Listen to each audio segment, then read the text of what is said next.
Caríssimos irmãos e irmãs, no Evangelho de hoje aparece uma palavrinha que nós só encontramos no Evangelho de São Marcos.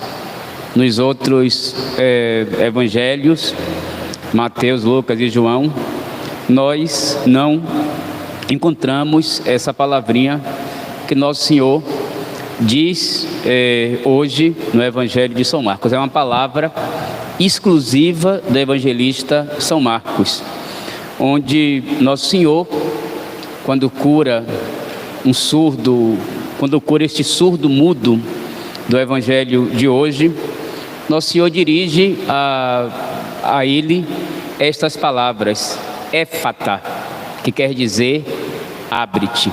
Vejam, a liturgia de hoje não fala do batismo explicitamente, mas essa leitura aqui é uma leitura muito apropriada para o rito do batismo, não é? Eu pessoalmente, com raríssimas exceções, eu nunca faço, mas no rito do batismo existe um rito complementar, não é?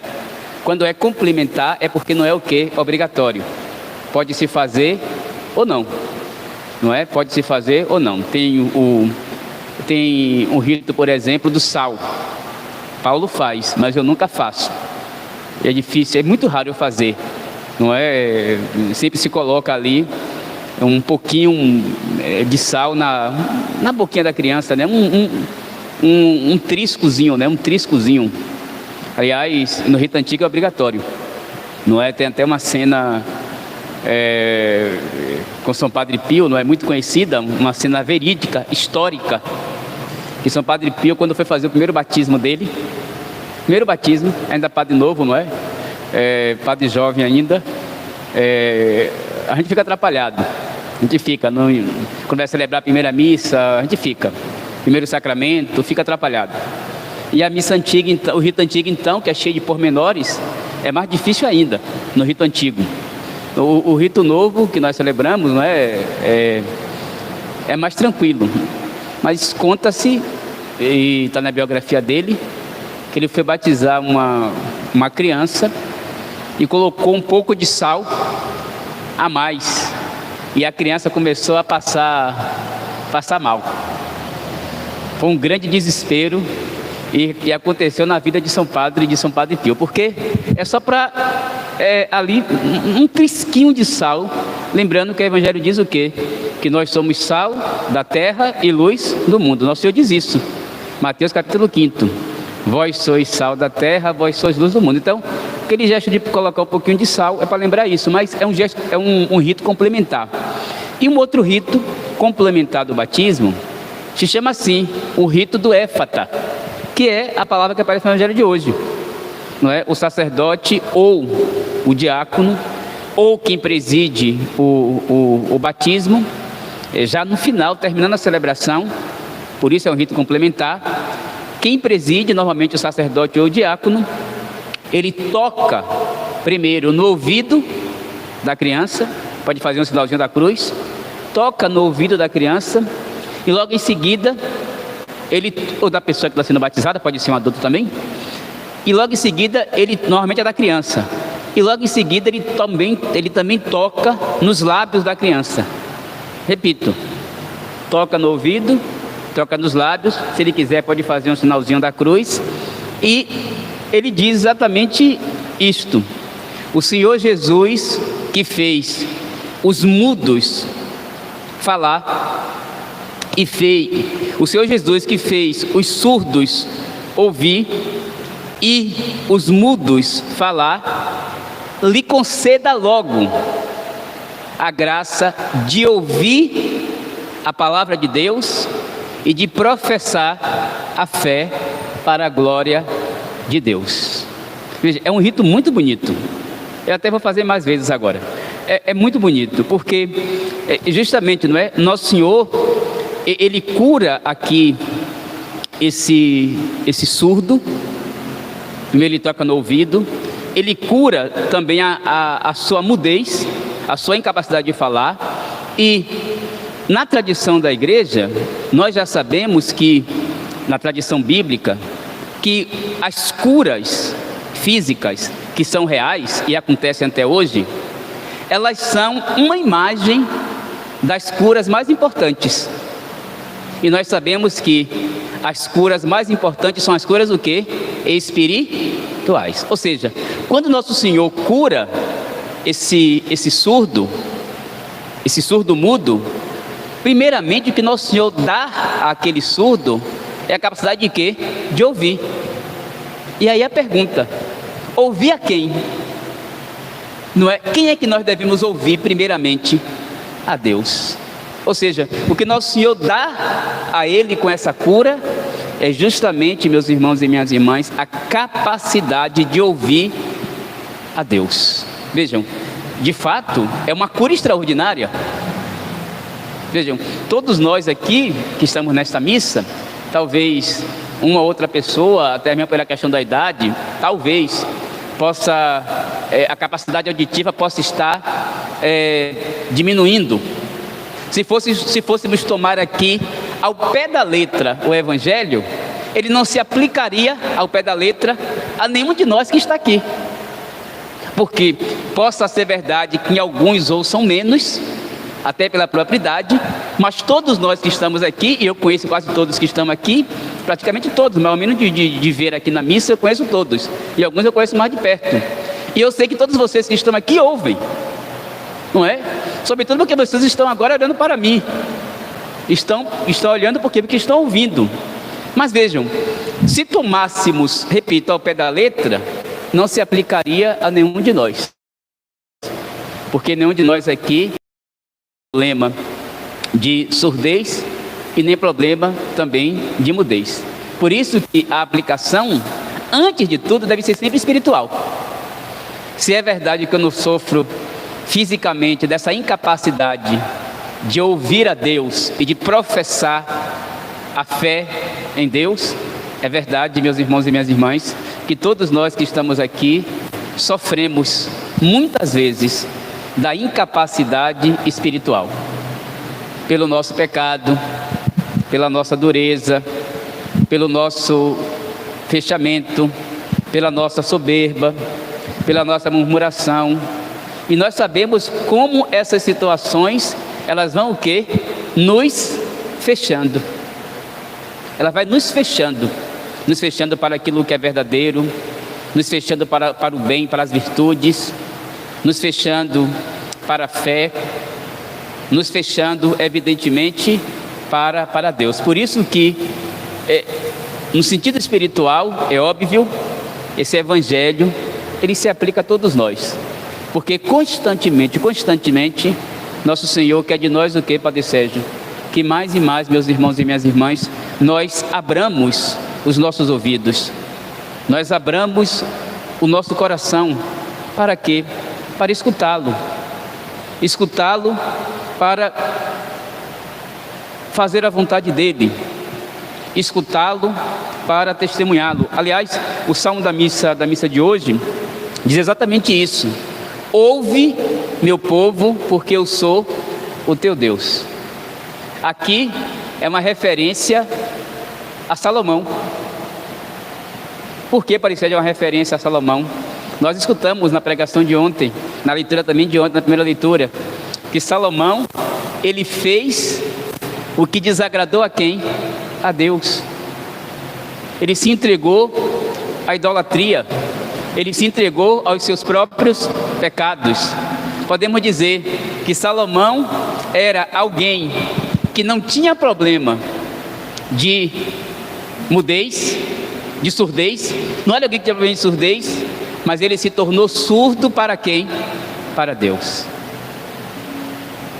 Vejam, ele escutava tudo, escutava suas esposas, como a gente viu, construiu santuários pagãos para as suas esposas, mas não escutava quem?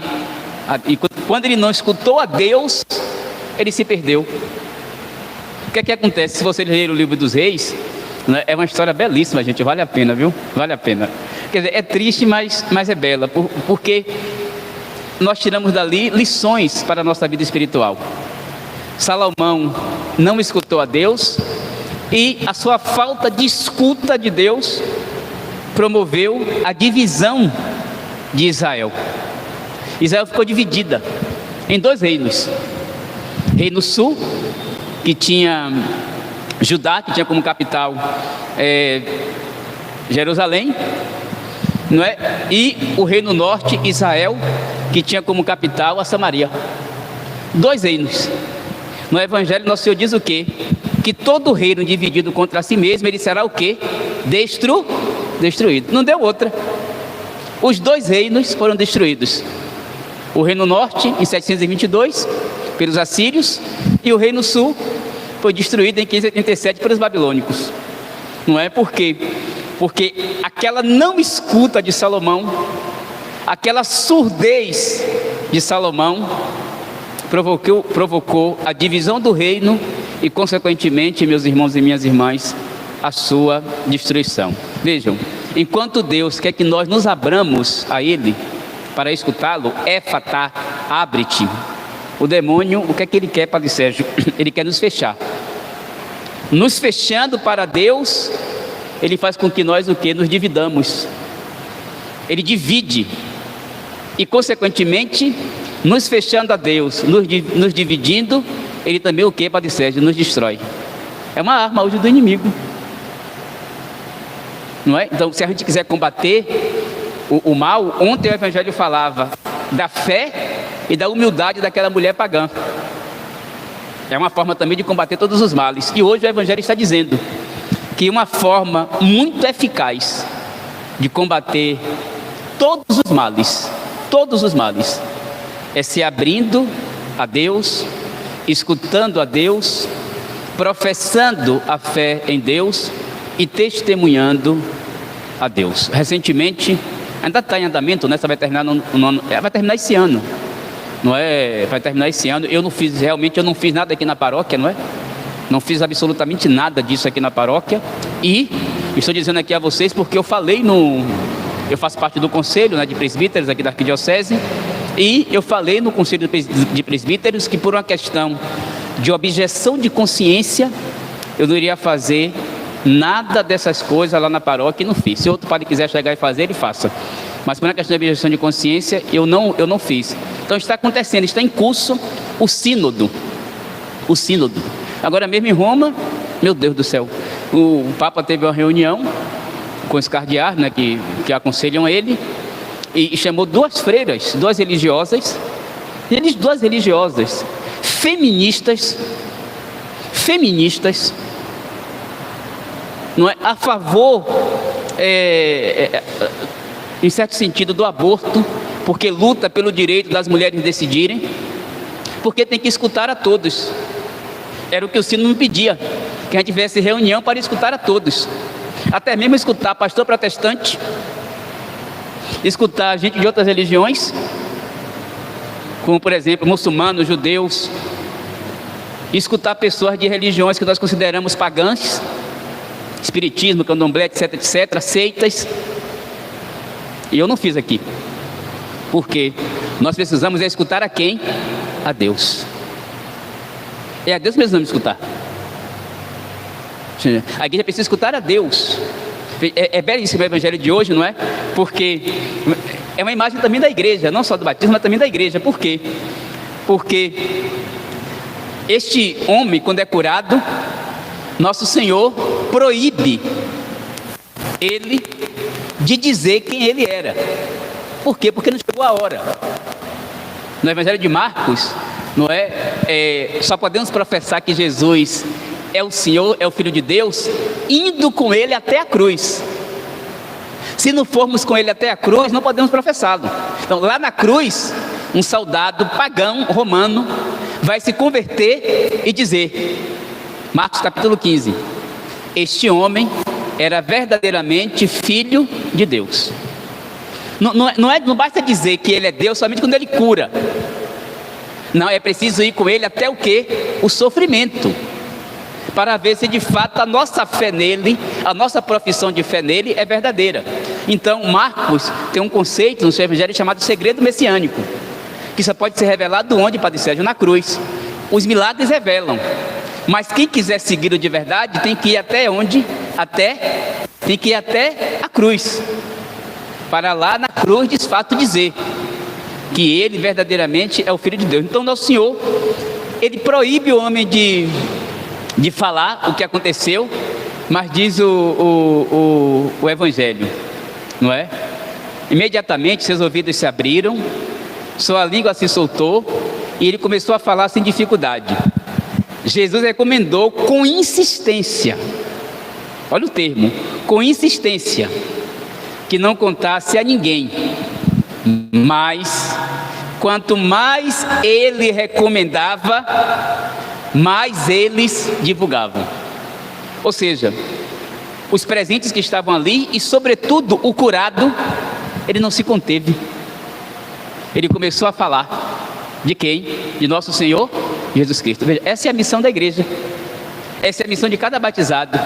Escutar nosso Senhor, ter vida com Ele, ter amizade com Ele, ter comunhão com Ele, ser obediente a Ele, conformar a Ele a nossa própria vontade, e essa é a nossa luta. E escutando e tendo vida com Ele, poder também, não é, com as nossas palavras, com os nossos gestos, com as nossas atitudes, com o nosso modo de ser e agir, dar testemunho dele, escutá-lo, ouvi-lo, ter comunhão com ele, conformar a vida à vontade dele e testemunhar justamente o que, Padre Sérgio? Essa escuta, essa intimidade, essa comunhão, essa vida com ele. Essa é a missão da igreja. A igreja, e quando eu falo igreja, eu falo cada fiel batizado, não é? A igreja, ela não existe para si mesma, não é? Seria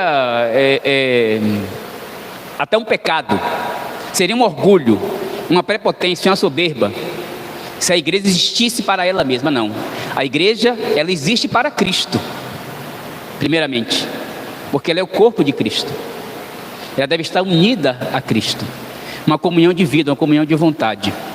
E segundo, a igreja existe para dar Cristo, para dar Cristo. Tem um documento da igreja, né? Aliás, vou terminar essa homilia citando dois. Tem um documento da igreja muito famoso, do Concílio Vaticano II, chamado Lumen Gentium, não é? Que é sobre a igreja. Lumen significa luz, gentium, povos. Então, a igreja é a luz dos povos.